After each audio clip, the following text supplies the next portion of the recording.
Hey everybody, welcome back to my Free Thinking Friday solo episode. I'm Mike. Thanks for joining me on the show. As a reminder, every Friday I do a shorter podcast episode about something that interests me, intrigues me, something I've heard about, and something I think you'll find interesting. And on Mondays, I drop a longer form conversational episode where I am talking with someone who's had some amazing success in their life. And we talk about how it happened, but more importantly, we get to the root of not only how it happened, but why it matters to you. So if this is your first time joining me, thank you. I welcome you. If you like what you hear here, please hit the follow button and subscribe to the show. And if you're back as a regular listener and part of my normal and hopefully growing and ever growing audience, thank you so much for coming back. And I hope that I deliver for you today, which is my goal every time. So today I am going to talk about David Ogilvy. And for those of you who don't know who David Ogilvy was, he lived from 1911 to 1999. He was born in Great Britain,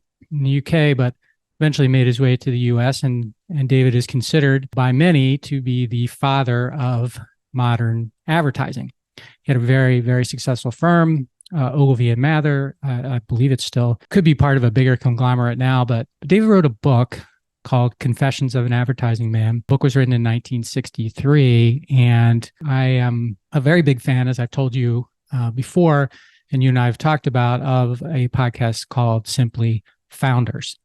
David Senra is the person who produces that podcast. And what David does every week is he reads a biography and then he talks about the biography. Normally, the biography is written by a founder of a company, like in this case with David Ogilvy, but he also does other kind of niche-y things with biographies. So it's autobiographies and biographies. In this case, David Ogilvy's book is an autobiography, Confessions of an Advertising Man.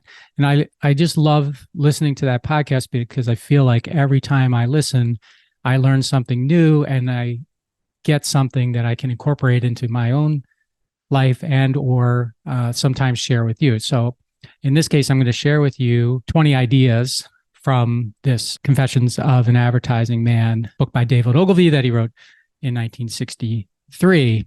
And David's very famous for a lot of ad campaigns, but Rolls-Royce and Dove soap come to mind because there's still products that are very well known and used every day throughout the world. One of the things that he came up with for Rolls-Royce, for example, was that at 60 miles an hour in a Rolls-Royce, the only thing that you hear is the sound of the electric clock inside the car. And so it may not seem that transformational now, but that was a transformational type of message that lasted a really, really long time. And I believe the Dove soap is similar, where they're still using parts of what he came up with in the Dove soap advertising today in 2023. So anyway, I encourage you to check out the Founders Podcast with David Senra. I just think it's fabulous. And he is so committed to exploring success and then sharing what he learns from the books he reads. So this was inspired by him doing that episode. And so here are 20 ideas from David Ogilvy's book. First one is about minds. And he says, you have a first-class mind, stretch it. I thought that's very interesting because all of us have first-class minds, or almost all of us have first-class minds, but how often do we stretch them? It feels to me like more often than not, we constrict them rather than stretch them. So have a first-class mind and stretch it. Number 2 is about memos. The longer your memos, the less likely they are to be read by people who have the power to act on them. Think about that. And it's hard to write a short memo. It's hard to write a short anything that's effective. It's very hard to take. It's a lot easier to add words than it is to detract from them. So I think it's a great message, something to think about. Say things succinctly, say them short, and get them out the door, and people will read them and act on them. Next is success. David says, permanent success has rarely been built on frivolity. People do not buy from clowns. In other words, take your work seriously. Number 4, business. Only first-class business, and that in a first-class way. So this second time, you talked about first-class mind, now first-class business. I believe that's very hard, but I believe in that too. Do everything you can the very best way you can. It won't pay off in the beginning, but it will pay off long-term. Number 5, unhappy people. David says, get rid of sad dogs who spread doom.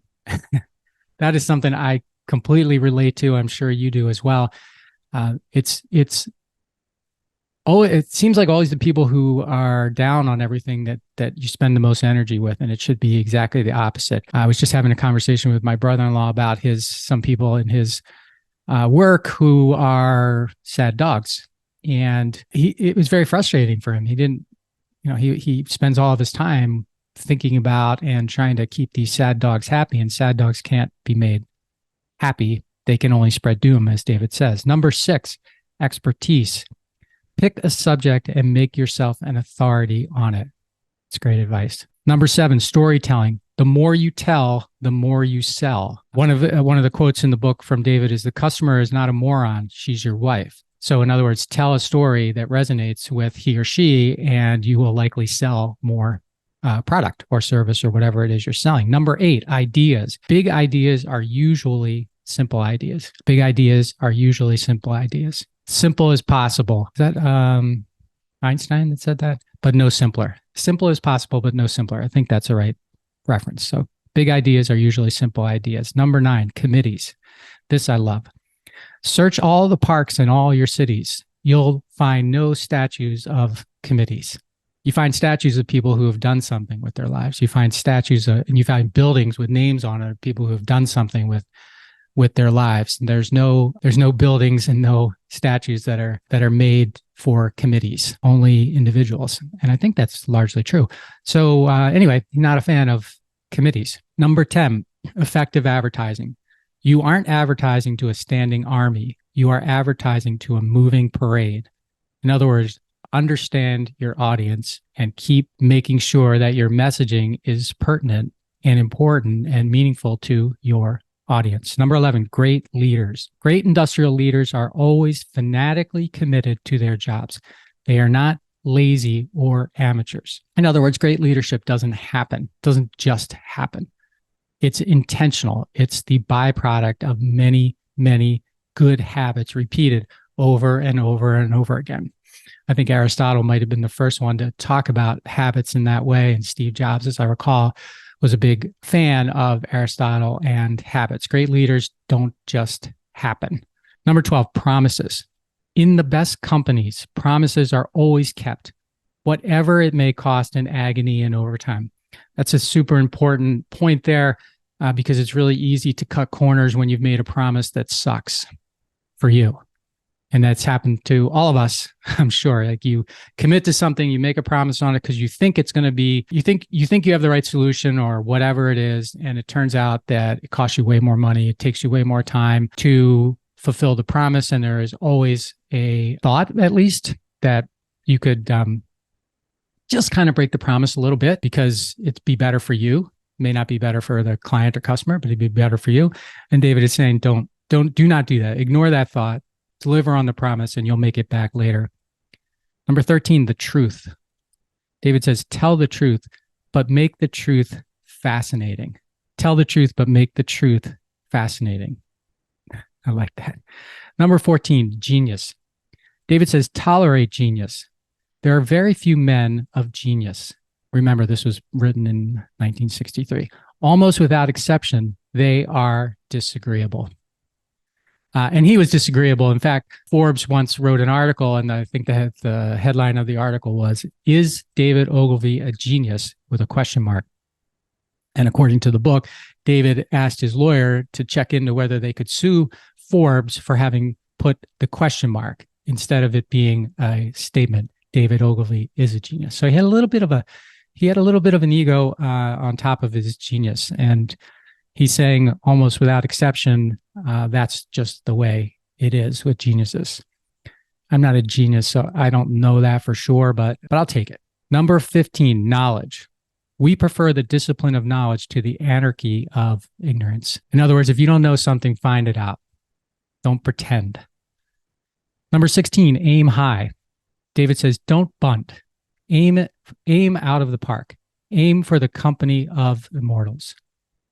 And I say, why not? Why not aim high? We may not get to where we aim, but we'll always get higher than where we would if we didn't aim high. That's my belief. Number 17, pay. David says, pay peanuts and you get monkeys. I heard that for the first time really early in my career, back in the late 80s. I think someone said that, and I thought, wow, that's really wise. That person came up with that, and I've heard it many times since then, but I didn't know that the origin was with David Ogilvy. So anyway, you get it. Pay peanuts and you get monkeys. Number 18, make stuff that people want. He says, we make advertisements that people want to read. We make advertisements that people want to read. Well, all content, everything you make should be made with the idea and the hope that people will want to read it, consume it, and act on it. And it's not just advertisements, it's everything. Number 19, incompetence. David says, do not tolerate incompetence. It is demoralizing for professionals to work alongside incompetent amateurs. So kind of like the sad dogs thing, you have some people who just are never going to be happy. They could be super talented, but they're never going to be happy, and they bring everybody else down. Can't have that. And unfortunately, there are some people who, while they may not be incompetent, they are unable to do or unwilling to do what you need or want them to do in your organization or in your life. And those are people that you need to replace. And as quickly as possible. And the last one, number 20, is talent. David says, talent is most likely to be found among nonconformists, dissenters, and rebels. It sort of reminds me of his genius thing, number 14, about tolerating genius. I don't know that I completely agree with this one, because I've met a lot of talented people who are certainly not dissenters. They may be rebels and they may be a little nonconformist, but maybe not dissenters. So I'll leave that one with you to sort of digest and see what you think. But I do believe that, boy, when you find talent and the talent isn't disruptive, spend as much time with your talent as the energy you spend with these sad dogs and incompetent people, because I know you tolerate them for a long, long time, because I know I do, and I know we're alike in that way. So there you go. Those are the takeaways that I got from the Founders Podcast when David was talking about the Confessions of an Advertising Man, the book written by David Ogilvy in 1963. And this is, 60 years later, and man, they haven't lost much. They have not lost much. So I hope you've enjoyed this episode. I do thank you for investing your time and energy with me today. And I hope that investment paid off and brought you some value. And if it did, as I mentioned at the beginning, please consider following and subscribing to the show, sharing this episode with your friends, sending me a comment or an idea for a podcast that you want me to do or you'd like to hear. And until we meet next time, please maximize your greatness and make your future your property, something that you are very, very proud to own. Until next time, see ya.